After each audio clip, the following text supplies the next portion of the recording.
finnfarter, en finnfærd, det at tage op og besøge samerne, det var jo noget, man gjorde i vikingetiden, og måske middelalderen, som en måde at holde sin animistiske religiøsitet levende.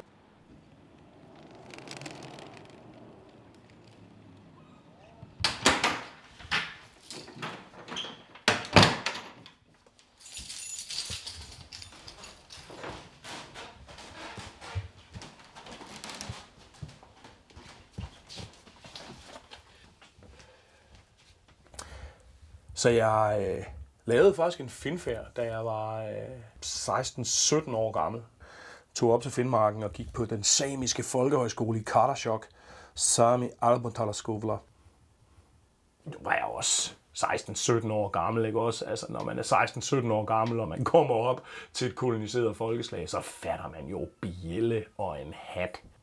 Så ja, men det er alligevel meget skægt, at jeg så her mange år senere bliver opmærksom på, at finnfarter, at det er blevet forbudt i de norske love i middelalderen, fordi at det var betragtet som en måde at fastholde eller genoptage traditionel religiøsitet.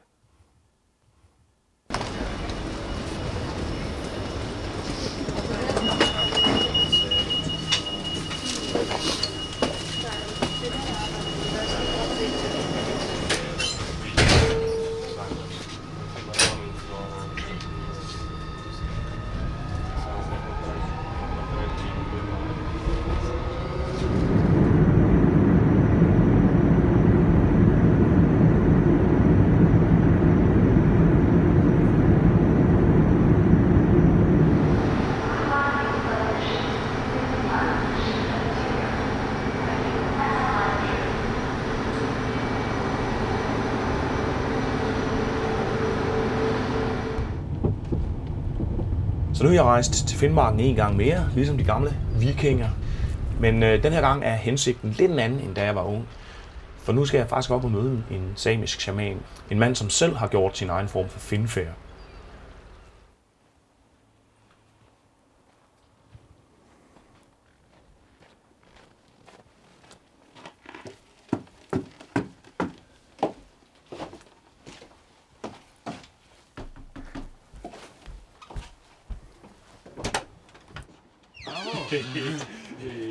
Godt at se jer. Hyggelig. Ja, men like måde. Kom ind. Kom ind. Jo, tak skal du have. Da jeg boede i Karasjok, der drak vi kaffe hele tiden. Ja, det er veldig merkelig at her i Sápmi, vi er veldig langt fra der kaffe produseres, men jeg tror vi har en av de sterkeste kaffekulturer i verden. Klart. Så det er litt av en paradoks.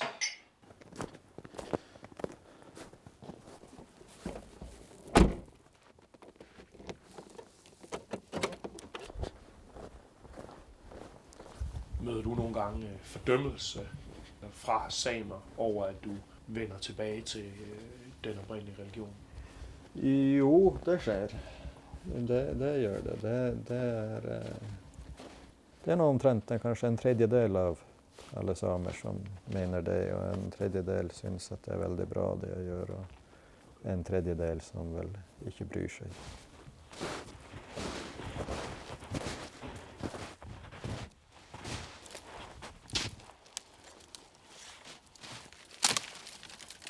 Noget af det ved din historie, som jeg er blevet vildt interesseret i, det er, at du jo faktisk som same har udført din egen form for finnfarter. Har du lyst til at fortælle din historie om din finnfarter til Sydamerika? Så når jeg var i over tenåren, så da blev det at jeg levde på jakt og fiske. Og skal man overleve på det alene, så da må man få en sterk åndelig kontakt til alt det man har rundt seg, til naturen, til dyren man jakter på, til isen, snøen og liksom allting man har rundt seg. Så det var jo en veldig stor lærdom, sånn å si. Det var jo en shamanistisk opplæring som jeg fikk alene på den måten.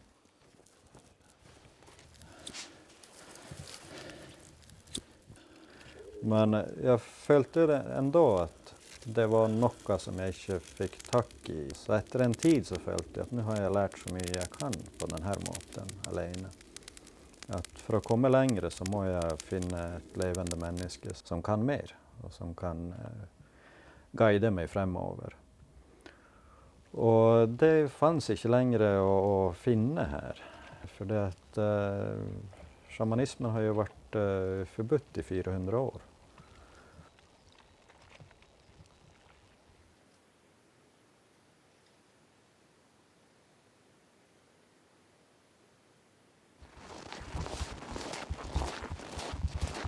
Jeg håpet jo at noen annen skulle gjøre det her. At noen må reise vekk for å ta denne kunnskapen tilbake. Klart. Så det gikk vel noen år at jeg bare håpet på at noen skulle gjøre det.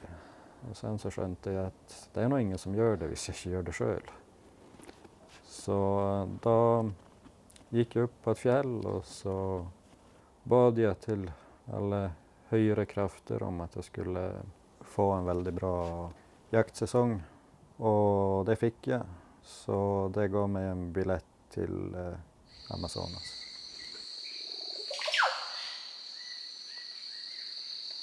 Der så skjedde vel allting på flow, helt enkelt. At jeg traff precis rett personer, og jeg hadde jo veldig litt penger, men jeg klarte å haike meg på en kanoreise fra Ecuador, 15 dager til Iquitos. Så fant jeg en lærer som jeg studerte med i sånn 5-6 år. Så man er alene ute i jungelen og dieter forskjellige planter og sulter seg selv ganske hardt. Så læreren min forsøkte mange ganger å bremse meg, for han var redd jeg skulle dø av undernæring, helt enkelt. For det jeg gjorde på 2 år, det gjør man normalt på 5-6 år. Men som jeg forklarte, at det er annerledes for meg, for at jeg har mitt liv hjemme i Sápmi, så jeg vil hjem.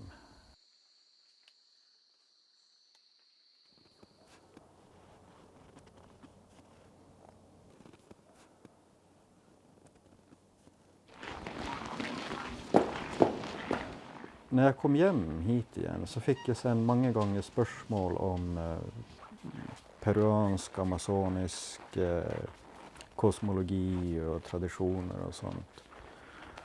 Og jeg syntes det her var litt rart, at hvorfor spør folk meg det? Og det begynte jeg så smått å forstå at det andre utlendinger gjør når de reiser dit, det er at de finner en lærere, en stamme, og så begynner de å kopiere denne sjamanen og lære seg liksom deres kosmologi og deres sanger, og helt enkelt gjøre det de gjør der.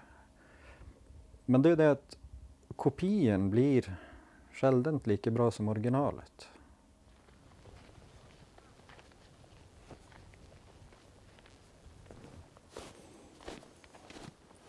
Ikaros, altså de sanger som man synger under ceremonier, altså for healing eller det formål man da har med ceremonien. Det vet jo sjamanerne der, at de skal man egentlig ikke lære seg fra andre mennesker, utan de skal man lære seg fra åndeverden. Så at lære seg det på et fremmede språk, liksom på shipibo eller spansk eller hva det nå er, det er ikke så veldig mye logikk i det. Og til meg så kom jo alt det her i form av samisk joik. Og det her var første gang som urfolkene der hørte en hvit utlending synge på en tydelig urfolksmåte som ikke var deres.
Jag kommer hit några gånger i året till den här Seidin.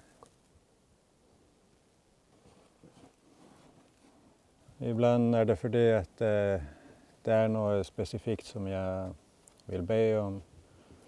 Och ibland är det hvis jag har varit på resa och allt har gått bra och att jag har kört långt med bil till exempel på glatta vägar och allt har gått fint. Och så kommer jag hit för att ge ett tack att ånderna har passat på mig och att allt har gått bra.